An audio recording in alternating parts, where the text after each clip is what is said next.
اللہ تبارک و تعالیٰ نے بے حساب نعمتوں سے انسان کو نوازا ہے. انہی نعمتوں میں سے جنہیں ہم گن نہیں سکتے ایک نعمت اللہ تبارک و تعالیٰ نے انسان کو اولاد کی شکل میں عطا فرمائی ہے. اولاد ایک بڑی نعمت ہے اس دنیا کے اندر، اور یہ نعمت میں بھی انسان کا کسی قسم کا کوئی دخل نہیں ہے. اس بات کو اچھی طرح ہمارے ذہنوں میں بٹھا لینا چاہیے کہ اس نعمت کے ملنے میں انسانی کوششوں کا کوئی دخل نہیں ہے. اللہ تبارک و تعالیٰ نے قرآن حکیم میں فرمایا کہ میں جسے چاہتا ہوں لڑکے ہی لڑکے دیتا ہوں، اور میں جسے چاہتا ہوں لڑکیاں ہی لڑکیاں دیتا ہوں، اور میں جسے چاہتا ہوں لڑکے اور لڑکیاں دیتا ہوں. اور اللہ تبارک و تعالیٰ نے فرمایا اور جسے میں چاہتا ہوں اسے بانجھ رکھتا ہوں، اسے بانجھ بنا دیتا ہوں. تو بعض گھروں میں صرف لڑکے ہی لڑکے ہوتے ہیں، اور بعض گھرانوں میں لڑکیاں ہی لڑکیاں پیدا ہوتی ہیں، اور بعض گھرانوں میں لڑکے اور لڑکیاں ہوتی ہیں، اور بعض گھرانے اولاد سے محروم ہوتے ہیں. اور جہاں لڑکے ہی لڑکے ہوتے ہیں وہاں کوئی یہ خواہش نہیں کرتا یا بیوی پر دباؤ نہیں ڈالتا کہ صاحب بیٹی کیوں نہیں پیدا ہو رہی ہے، بیٹی کیوں نہیں پیدا ہو رہی ہے. اس کے اوپر عورت کے اوپر کوئی دباؤ مرد نہیں ڈالتا ہے. اور جہاں پر لڑکیاں ہی لڑکیاں پیدا ہوتی ہیں وہاں بے عقل مرد اور اس کے بے حس گھر والے عورت پر تہمت لگاتے ہیں کہ اس کو لڑکیاں ہی لڑکیاں پیدا ہو رہی ہے. بھئی اعتراض اس پر کرنے سے کیا حاصل ہے؟ کیا عورت لڑکے چاہے تو لڑکے پیدا کر سکتی ہے، چاہے تو لڑکیاں پیدا کر سکتی ہے؟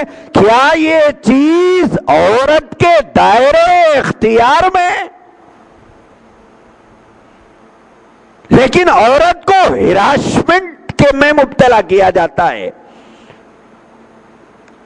اس کو ہراساں کیا جاتا ہے، اس کو تانے دیے جاتے ہیں، اس کو ٹینشن دیا جاتا ہے، اسے کوسا جاتا ہے، اسے کوسا کاٹی کی جاتی ہے.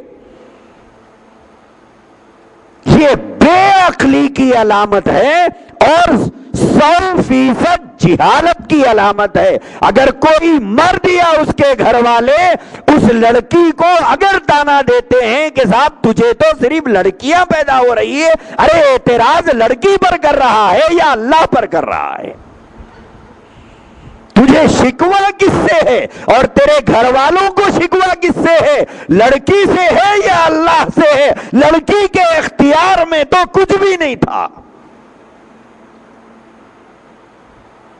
اسی طرح بعض وہ گھرانے جہاں پر برس ہاں برس گزر جانے کے باوجود بھی اولاد نہیں ہوتی ہے،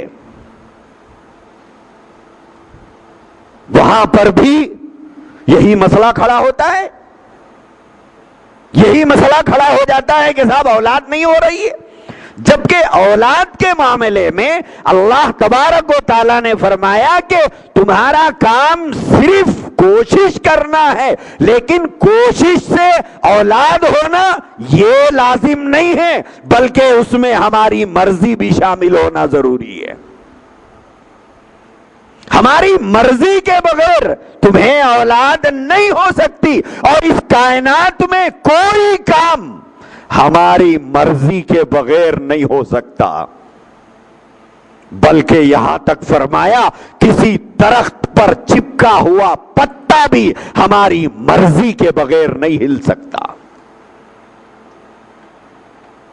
تو اللہ تبارک و تعالیٰ نے اولاد کو ایک نعمت بنایا ہے، لیکن اس میں کسی کو دوش دینا یہ جہالت ہے۔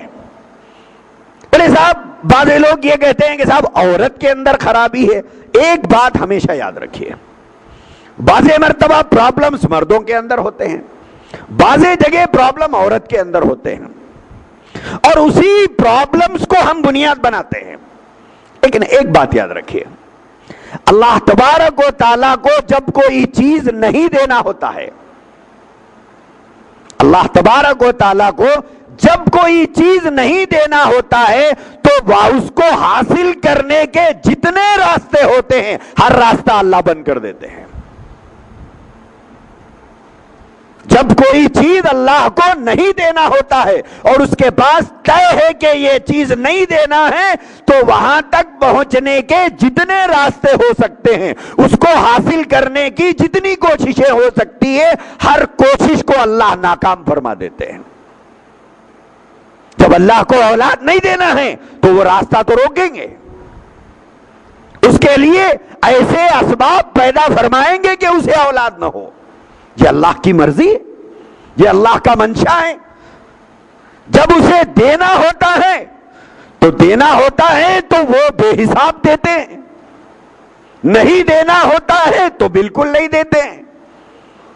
جانوروں کو دیکھیے، کسی دواخانے میں علاج نہیں ہوتا ہے ان کا۔ پرندوں کو دیکھیے، کسی ہاسپٹل میں شریک نہیں ہوتے ہیں۔ اللہ تبارک و تعالیٰ توالد اور تناسل کا سلسلہ ان کے اندر جاری فرما کے رکھا ہوا ہے۔ تو اولاد اللہ کی ایک نعمت ہے، اور اس نعمت کے بارے میں بھی اللہ تبارک و تعالیٰ نے فرمایا کہ یہ کامل میرے اختیار کی چیز ہے، میں جسے چاہتا ہوں عطا کرتا ہوں۔ کسی کو دونوں دے دیا، کسی کو ایک دے دیا، کسی کو دوسری قسم دے دی، کسی کو کچھ نہیں دی، لیکن اس کے اندر کمال مرد کا ہے، نہ کمال مرد کا ہے، نہ کمال عورت کا ہے، بلکہ یہ فضل الہی ہے، یہ عطا الہی ہے۔ اللہ تبارک و تعالیٰ نے دنیا میں انسانوں کو جتنی نعمتیں دی ہے، ان نعمتوں میں سے ایک نعمت اولاد بھی ہے۔